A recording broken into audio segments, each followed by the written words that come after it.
En cambio, en la heterocomposición,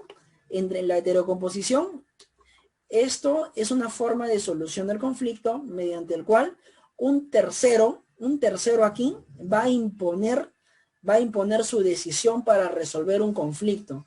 Aquí ya no va a resolver una persona como en la autotutela, ¿no? Por medio de la fuerza, o de repente por medio de la razón, como en la autocomposición, ¿no? Sea uno o dos personas por medio de la autocomposición, no se va a resolver así. En este caso, el quien va a resolver va a ser un tercero, ¿no? Un tercero imparcial, ¿ya? Una tercera persona va a ser la que va a decidir la solución del conflicto. Ya no uno ni dos, sino aquí va a ser una tercera persona, ¿ya? Y para señalar lo que es la heterocomposición, podemos ver que la heterocomposición proviene de la palabra heteronomía, que significa ausencia de la voluntad de uno, o sea, va a haber ausencia de la voluntad de las personas que son parte en el conflicto, ¿no? Y por lo tanto que y obviamente que la voluntad se va a regir de otras reglas, ¿no? Se va a regir de la voluntad, que en este caso, de un tercero, ¿no? De un tercero imparcial. Prosiguiendo.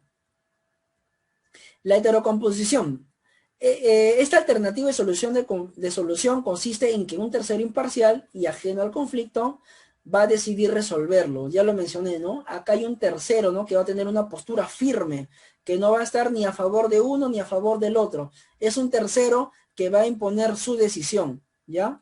Por eso, esta es una forma de resolver un conflicto de intereses, llamado heterocomposición, ¿ya? Hetero porque viene de ausencia de la voluntad, ¿ya? Hetero viene ausencia de la voluntad de las partes.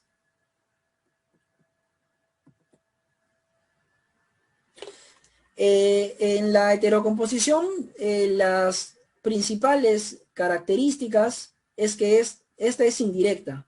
Es indirecta porque, como ya lo he mencionado, va a haber un tercero, una tercera persona ajeno al problema, es ajeno necesariamente al problema, que va a decidir resolver, ¿no? Resolver el conflicto que hay entre las partes. Generalmente este tercero se le va a llamar juez, ¿ya? Se le va a llamar juez, porque es la persona que va a decidir resolver el problema, ¿ya? Bueno, la heterocomposición también es pacífico, ¿no? Al igual que la autocomposición, porque no va a haber violencia, no va a haber uso de la fuerza, ¿no? Ya. También es voluntario. Es voluntario para aquel que desea acceder a la justicia. Es voluntario cuando uno quiere solicitar resolver su conflicto, ¿ya? Por eso es voluntario. Es voluntario que uno pueda acceder al órgano jurisdiccional para que el juez pueda decidir la resolución del problema. Es legal. Es legal, necesariamente legal, porque sabemos que el ordenamiento jurídico en la cual va a participar un juez, esta está necesariamente no descrita en las normas, ¿no? En las normas legales, ¿ya? O sea, en este caso se podría decir que es bien burocrático, ¿no? El tema de la heterocomposición. A ver, pasemos. Ya habiendo tocado lo que es la heterocomposición como tal y las principales características, ahora nos vamos a las clases de heterocomposición. ¿Qué clases de heterocomposición tenemos? Para empezar, hay heterocomposición, o sea, donde un tercero va a imponer su decisión. Esta heterocomposición puede ser de forma extrajudicial, ¿ya? Que obviamente la heterocomposición no solamente se va a resolver dentro de un proceso judicial, sino también fuera de un proceso judicial, pero donde un tercero va a imponer su decisión, un tercero va a decidir la solución al conflicto. ¿Y qué ejemplos tenemos de heterocomposición extrajudicial? Tenemos el arbitraje, señores, el arbitraje. Ya llegando ya a este tema, tenemos el arbitraje, que obviamente que es un modo, es un mecanismo alternativo de resolución de conflictos también. Obviamente que es un instrumento, ¿no? Que se usa precisamente para no para no ir al proceso judicial, porque sabemos que en el proceso judicial es bastante costoso, ¿no? Y nos quita bastante tiempo. Por eso está lo que es el arbitraje, ¿ya?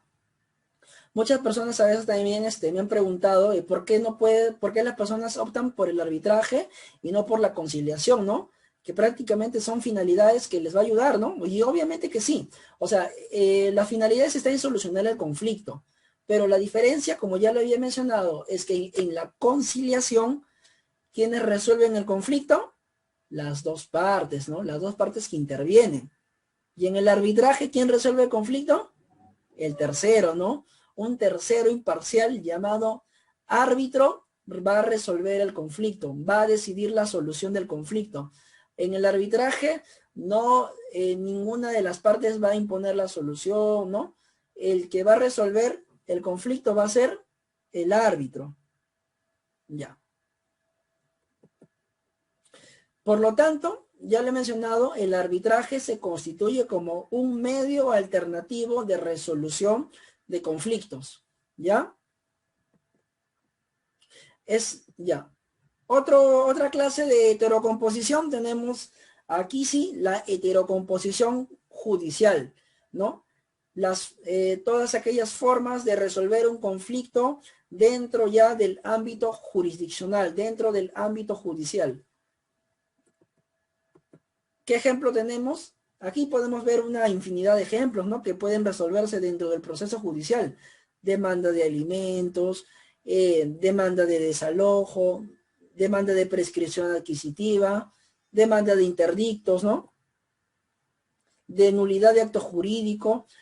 Y bueno, en fin, podemos ver una amplia gama, ¿no? De pretensiones que se van a resolver dentro del proceso judicial, ¿no? Y a eso se le llama heterocomposición judicial, porque el quien va a resolver todos esos casos, todos esos ejemplos, va a ser el juez, ¿no? Va a ser la decisión de un tercero que va a ser imparcial en el conflicto, ¿ya? Esa es la heterocomposición judicial. También tenemos, ¿no? La sentencia de un procesado, ¿no? Por juez penal, ¿ya? Todos ellos son ejemplos de heterocomposición judicial. Bien, entonces culminando esta parte de acá de las formas de solución del conflicto, ¿no? Podemos ver, ¿no? Que hemos abarcado lo que es la autotutela, la autocomposición y la heterocomposición, ¿no? Y ahí podemos ver, ¿no? Una breve descripción de ambas, ¿no? La autotutela, ¿no? Que es una forma directa de resolver el conflicto, ¿no? Mediante el uso de la fuerza. La autocomposición también es una manera directa, pero mediante el uso de la razón. En la heterocomposición, la diferencia es que se resuelve el conflicto mediante la decisión de un tercero, ¿no? De un tercero imparcial. Ya, esa es una descripción breve de los puntos o de las formas que hemos abarcado, ¿no? De solución de conflictos, ¿ya? A ver.